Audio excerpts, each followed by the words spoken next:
तो आप देख सकते हैं एंट्री गेट है, यहाँ से आना पड़ता है। इस गेट को अभी चालू करवा दिया। एक किले का पीछे का द्वार है। जब अंग्रेज़ों ने इस पर अपना शासन कर लिया था, इस पर अपना कब्जा कर लिया, फिर वो जो आगे का गेट था, प्रथम गेट, उसे बंद कर इस गेट को चालू कर दिया था, जो किले का पीछे का दरवाज़ा है। तो ऊपर चल रहे हम, अभी देख सकते हैं ऊपर महल वगैरह, पंच महल है, अभी बहुत कुछ है, अभी वो दिखाने वाला हूँ। तो ये रास्ता है, देख सकते हैं। इस रास्ते से जब रानी आया करती थी तो इसी रास्ते से जाया करती थी हाथी पर।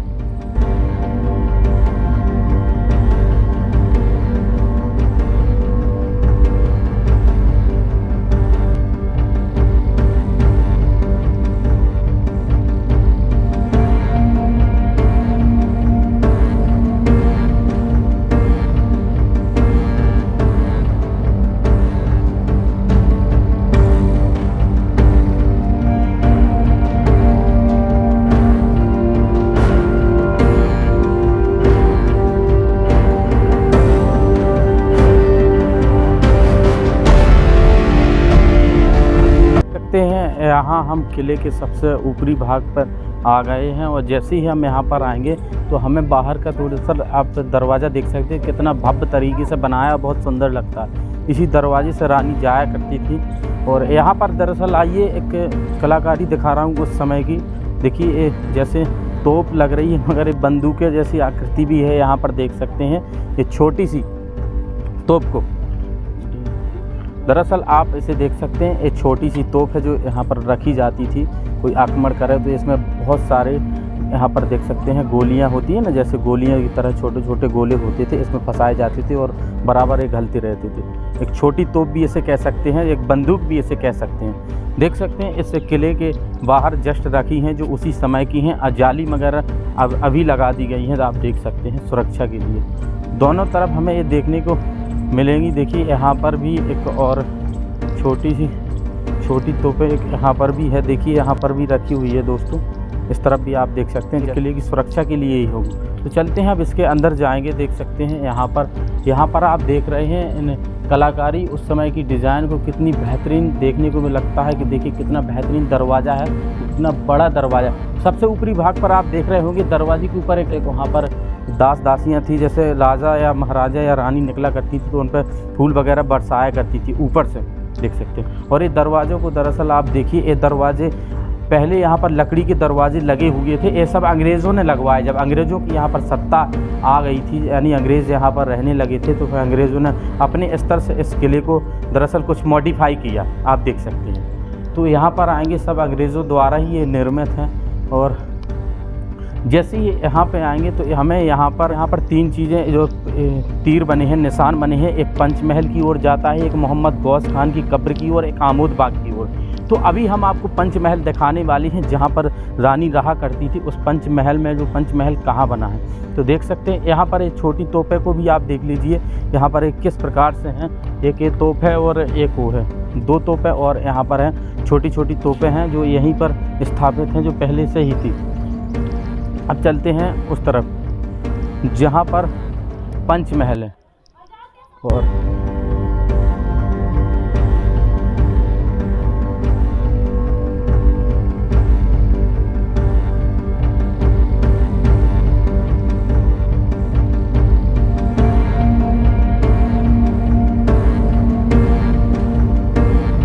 की ओर जा रहे हैं, ये पंचमहल है।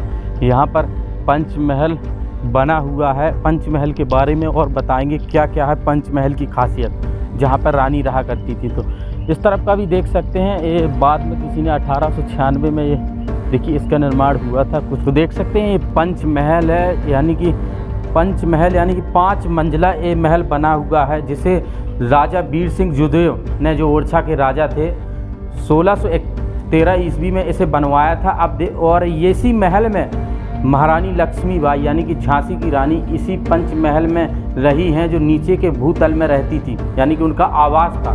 तो चलते हैं पंचमहल में। इसे भूल भुलैया महल भी कहा जाता है क्योंकि इतना बेहतरीन बना है। आप देख सकते हैं इस पंचमहल कैसा लगता है अंदर से, बहुत भव्य तरीके से। और इसके ऊपर पंचमहल के सबसे ऊपरी भाग पर अंग्रेज़ों का शासन था, तो सबसे एक मंजिला अंग्रेज़ों ने बनवाया था, जो सबसे ऊपरी भाग पर बना है वो अंग्रेज़ों का अलग है। तो यहाँ पर आप देख सकते हैं पंचमहल की खासियत, इस जगह पर हर कक्ष का अपना अपना महत्व है। किसी में सभाएं लगा करती थी और कहीं बैठक होती थी तो कहीं कोई योजना के बारे में चर्चा होती तो इसी पंचमहल में होती थी।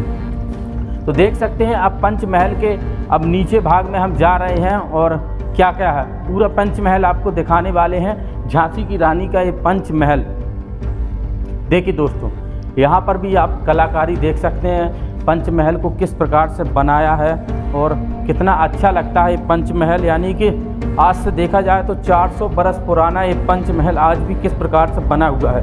इस जैसे ही नीचे आते हैं हम सबसे नीचे भाग में तो देखिए पंचमहल के ऊपर एक यहाँ पर देखिए चट्टान भी है, चट्टान पर बना हुआ है पंचमहल दोस्तों। देखिए झांसी की रानी का महल उस समय पहले यहाँ पर उजेला होगा और बहुत अच्छा लगता होगा यहाँ नज़ारा देखने में। देखिए अंधेरा है और आज देखा जाए तो अंधेरा है और तल के नीचे तल बने हुए हैं और जहाँ तक हो सकेंगे हम दिखाएंगे आपको दोस्तों। देखिए पंचमहल आज यहाँ पर चंग बहादुरें निवास कर रही हैं, ख़ास तौर पर जहाँ देखें कुछ कक्षों में मना है जाने की, आप देख सकते हैं यहाँ पर बंद कर दिया गया। ऊपर देख सकते हैं हज़ारों की संख्या में चंग बहादुर हैं यहाँ पर। बहुत अद्भुत नज़ारा लगता है यहाँ पर देखने में, दिखता है जैसे भूल भुलैया है उसी प्रकार से। इन कक्षों को देख सकते हैं किस प्रकार के अंदर कक्ष के कक्ष बने हुए हैं जो देखने में बहुत आज की अवस्था में देखिए डरावने से लगते हैं। और यहाँ पर ऊपर चंग बहादुरों का निवास है, देख सकते हैं। अब शायद आपको चंग बहादुर दिख रही होंगी ऊपर लटकी हुई हैं इस पंचमहल में, किस प्रकार से ऊपर लटकी हुई हैं उसी जगह पर। और इस पंचमहल की अलग ही खासियत है। इस कक्ष में देख सकते हैं रानी का निवास रहा, यानी कि रनिवास, यानी कि यहाँ पर रानी ने निवास किया इस पंचमहल में, जो आज हमें कुछ इस प्रकार से दिखाई देता है। ये ऊपर जाने के लिए सीढ़ियाँ हैं।